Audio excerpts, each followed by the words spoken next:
ชุดนี้เป็นของใครแม่ฮักคนไหน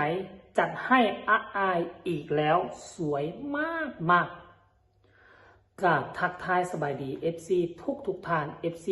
ทุกคนมาพบมาพอกับค่อยเจบอลาวอีกแล้วคลิปนี้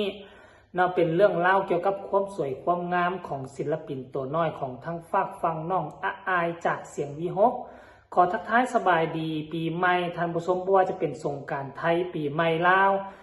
มามือนี้ทั้งฟังไทยเป็นมือสุดท้ายทั้งฟังลาวเป็นมือที่2ท่านผู้ชมแล้วก็มีเรื่องเล่าข้อมูลข่าวสารเกี่ยวกับวงการหมอลำท่านผู้ชมซึ่งเป็นวงการที่สร้างความฟดฟื้นสร้างกระแสอยู่ในสังคมออนไลน์อย่างหลากหลายเลยท่านผู้ชมมีหลายกิจกรรมให้พวกทานได้เลือกเวลาที่ทานไปลิ้นอยู่ทางด้านหน้าหมอลำนอกจากที่พวกเจ้าจะสนุกสนานน้ำกลุ่มพวกที่เข้าไปเบิ่งแล้วอยู่ทางด้านหน้าเวทีพวกเจ้ายังจะได้ชมการแสดงการละเล่นสงกรานต์ที่ถูกต้องอยู่ทั้งบนเวทีไม่ว่าจะเป็นการปะแป้งการห้องรำทำเพลงการขับกล่อมให้บรรดาFCแฟนคลับอยู่ทั้งด้านหน้าเวทีให้มันสนุกสนานพรานใช้กันท่านผู้ชมมื้อนี้เวลา1 โมงอยู่ทางฝากฝั่งลาวโดยเฉพาะคือทางหลวงพระบางก็จะมีกิจกรรมใหญ่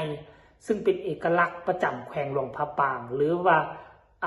อำเภอหลวงพระบางนั่นเองท่านผู้ชมซึ่งเป็นเมืองที่มีชื่อเสียงเป็นเมืองมรดกโลกอยู่ในหลวงพระบางนี่บ่ได้เป็นมรดกโลกเพียงแต่โซนใดโซนหนึ่งบ่ได้เป็นแต่วัดใดวัดหนึ่งแต่มันเป็นเมืองมรดกโลกทั้งเมืองเป็นมรดกโลกทั้งเมืองอยู่ในหั่นมีเฮือนหลายกว่า6-700หลังคาเฮือนซึ่งเป็นเฮือนเก่าสไตล์โคโลเนียลแบบสไตล์ลาวผสมฝรั่งเศสซึ่งเฮือนแต่ละหลังอายุบ่ต่ำกว่า100 ปีขึ้นหน้ามีฮอด6-700หลังคาเฮือนเพราะฉะนั้นละคงเขตนี้เป็นคงเขตวัฒนธรรมใครอยากรู้ว่าวัฒนธรรมประเพณีลาวเป็นอะไรให้ไปเบิ่งอยู่ที่หลวงพระบางเป็นต้นกำเนิดตั้งแต่อดีตและปัจจุบันก็ยังเป็นม่องฝึกฝนรอหลอมม่องเก็บรักษาฮิตของประเพณีอันดีงามของชนชาติลาวล้านสร้างเอาไว้อยู่ที่เมืองหลวงพระบางนั่นเองท่านผู้ชม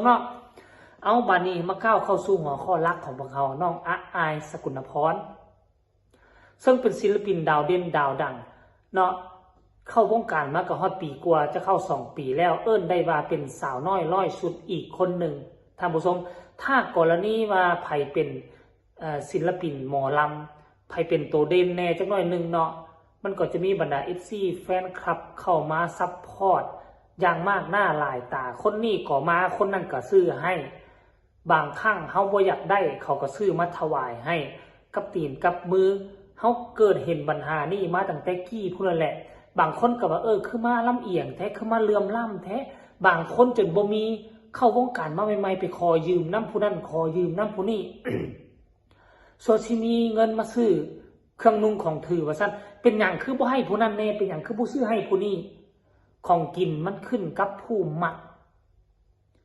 วงการหมอลำคือกัน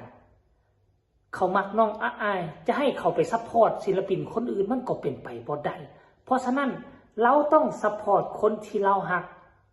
แล้วแม่ฮักคนนี้นี่นะแม่นผู้ใดมาจากไสเป็นอย่างคือจัดให้น้องอาอายอีกแล้วเป็นของขวัญปีใหม่เป็นของขวัญชิ้นไงราคาบ่แม่นถึกท่านผู้ชมเด้อเดี๋ยวค่อยจะให้พวกเจ้าเบิ่งเนี่ย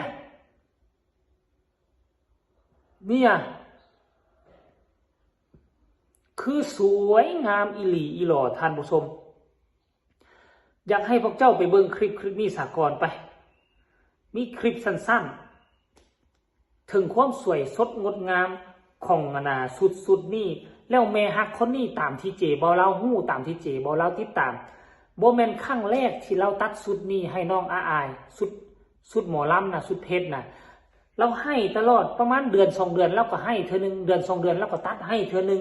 ปัจจุบันนี้น้องอาอายจนกลายเป็นสาวน้อยร้อยสุดในสายตาของ FC แฟนคลับไปเป็นที่เรียบร้อยแล้วสมฐานะสมเกียรติศักดิ์ศรีที่เป็นผู้นำแห่งวงการบันเทิงโดยเฉพาะที่เป็นผู้นำของเสียงวีฮกพอเพิ่นกระทุ่ม FC แฟนคลับจากต่างประเทศจากต่างแดนได้นี่ก็ทุ่มกระเทให้จนเฮ็ดให้น้องอาอายได้มีเครื่องนุ่งใส่ที่สวยสดงดงามไปเบิ่งคลิปนี้เราจึงมาพอกันในช่วงต่อไป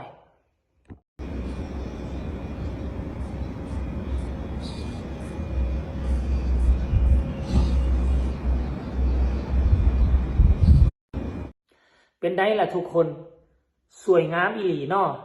อันนี้นี่ค่อยได้ข้อมูลมาจากผู้ใดท่านผู้ชมเด้อ